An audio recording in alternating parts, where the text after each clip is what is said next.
Hello everyone and welcome back. Today's explainer is going to dive into a truly powerful, even life-changing concept.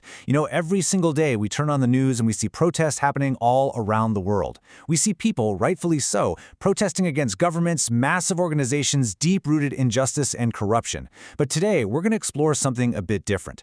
We're going to look at why we constantly rally behind these massive movements against external injustice, yet we completely ignore the single most vital battleground of all. So, let's kick things off with a pretty provocative question. What if the biggest protest you need isn't happening in a city square, but right inside your own mind?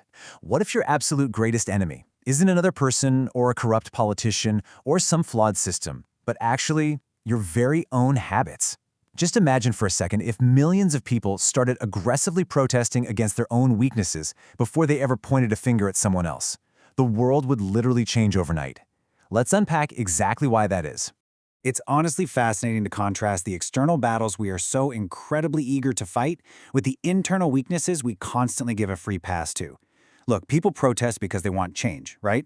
When they see injustice, they raise their voices. When they feel ignored, they demand improvement. And there is absolutely nothing wrong with asking for positive change in society. But the fundamental problem here is that so many of us exhaust all our energy fighting these external battles while completely surrendering to our internal enemies. I'm talking about things like laziness, anger, excuses, and negative thinking.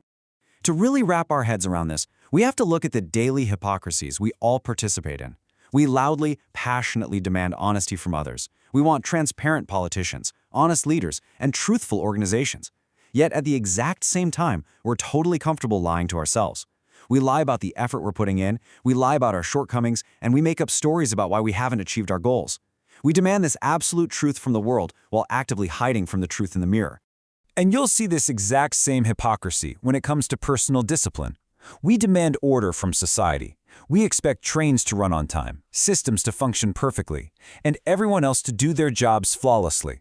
But behind closed doors, we break our own personal promises every single day.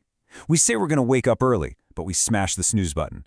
We say we'll start that project, but we just put it off. We demand supreme respect from the outside world, all while disrespecting our own potential. So here is the crucial takeaway.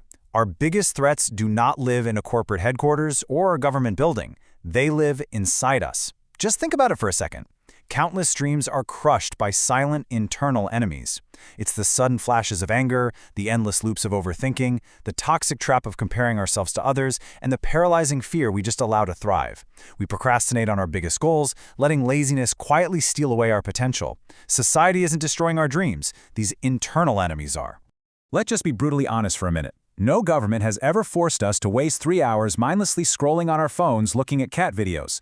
No massive corporation forced us to delay learning that new skill, and no politician ever stopped us from sitting down and reading just one single page of a book every day. The hard truth, the one we really have to face, is that many of our biggest limitations are entirely self-created. And that is exactly why the very first protest we organize must begin at home, right inside our own minds. Because of this, we need to totally reframe what a revolution actually looks like. The most powerful revolution, it doesn't have television cameras covering it, there's no massive audience cheering you on, and there are definitely no loud crowds blocking traffic. Real revolution starts silently. It is a quiet, determined, daily commitment to changing yourself when absolutely nobody else is watching. Every truly successful person in history has undergone this silent revolution. They protested against their own comfort and mediocrity first. Picture organizing a protest in your own mind right now.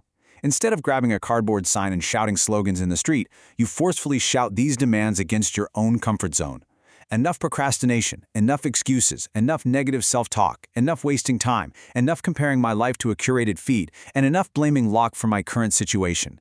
Imagine demanding extraordinary personal change with the exact same fervor you would demand it from a corrupt leader. Now, awareness is a great first step, but we need an actual action plan. So let's break down 5 specific habits that deserve your absolute strongest pushback, starting today.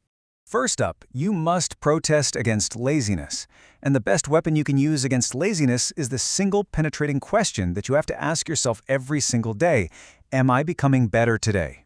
If the honest answer is no, then you have to stand up against your comfort zone. Because laziness isn't just resting, right? It is the active avoidance of growth. By asking this question daily, you force yourself to take at least one small step forward. Number 2. You must protest negative thoughts. Why? Because your thoughts quite literally build your reality. You have to aggressively replace the thought, I can't, with the mindset, I'll learn. When you say I can't, you instantly shut down all possibility. It's a dead end. But when you say I'll learn, you open the door to limitless potential. You basically have to go on strike against your own self-doubt. Third, we've got to protest against excuses. It is so easy to look at successful people and just assume they had an easier path. But the reality? Highly successful people face major, debilitating problems all the time. The core difference is that they absolutely refuse to make excuses. When they hit a brick wall, they don't look for an easy way out. They make hard decisions. Excuses keep you exactly where you are. Decisions, even the really tough ones, move you forward. Fourth, we must protest against wasting our most precious resource, which is time. Now, to be clear, social media and entertainment aren't inherently evil, but unconscious consumption, that is a silent killer of potential. Every single hour spent unconsciously scrolling today directly transforms into deep regret tomorrow. Protest the mindless scroll. Take back control of your attention, because ultimately, your attention is your life. Fifth, and perhaps most importantly, protest against your own ego. A lot of times, the ultimate barrier to success isn't a lack of talent, resources, or opportunity. No, it is the arrogant inability to remain humble and just keep learning. An egoistic person thinks they already know it all, so they just keep repeating the same mistakes over and over. But a humble person, they know they have blind spots, so they keep growing. You have to protest the ego that tells you you've already arrived. So let's zoom out for a second. Imagine the incredible societal shift if every single citizen aggressively protested against these toxic traits within themselves, instead of just constantly pointing fingers at others. Imagine a world where people boycotted their own dishonesty, their internal corruption, their lack of discipline, their poor work ethic, their hatred, and their greed. What kind of country would we build if we all started by sweeping our own front porches first? Internal discipline creates this massive, undeniable ripple effect in reality. It proves that the quality of a nation relies entirely on the character of its individuals. It's a chain reaction. It starts simply. You change yourself. That directly elevates your family. That newfound character changes your workplace, which branches out to transform your entire community, and ultimately, that is exactly how the world changes. The world simply doesn't just need louder voices. It doesn't need more people shouting into megaphones. What it desperately needs is stronger character, which means we have to completely redefine our understanding of what a true revolution is. The greatest revolution in history isn't about changing the world. It is the profound, difficult act of changing yourself. Before you ask society to change, you have to become the example. I want to leave you with this phenomenal thought to wrap up today's explainer. The strongest protest is not against another person, it's against the version of yourself that keeps you from becoming who you're meant to be. Before demanding honesty, practice honesty. Before demanding discipline, be disciplined. If this explainer made you reflect on your own daily routines, I want to leave you with one final, provocative question to think about. Exactly which bad habit are you going to start protesting against today? Thank you so much for joining us, and we'll see you in the next one.